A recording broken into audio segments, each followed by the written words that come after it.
बातमीत सत्यता हीच आमची ओळख। संभाजी ब्रिगेडच्या वतीने जिल्हाधिकाऱ्यांना निवेदन। धुळे जिल्ह्यातून जाणारा अतिमहत्त्वाचा बोरवीर ते नरडाणा रेल्वे मार्गातील कापडणे देवबाणे रस्त्यावरील बनवण्यात येणारा बोगदा असुरक्षित असल्याने उड्डाणपूल करण्यात यावा, यासाठी संभाजी ब्रिगेडच्या वतीने जिल्हाधिकाऱ्यांना निवेदन देण्यात आले।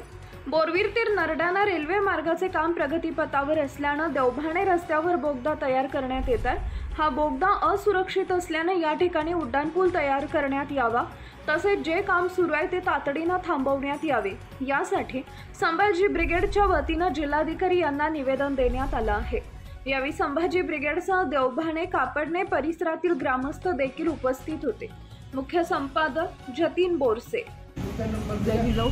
मी डॉक्टर सौरभ पवार, प्रदेश ज्येष्ठ मार्गदर्शिका जिजाऊ ब्रिगेडची आणि सगळ्या माझ्या जिजाऊ ब्रिगेडच्या सगळ्या मैत्रिणी आणि संभाजी ब्रिगेडचे अध्यक्ष आणि सगळे पदाधिकारी आम्ही आज कलेक्टर साहेबांना कापडणे देवबाणे आणि कापडणे हा उड्डाणपूल झाला पाहिजे, त्या रेल्वेचा उड्डाणपूल झाला पाहिजे। तो आता सध्या बोगद्याचं काम चालू आहे, तर ते काम स्थगित व्हावं।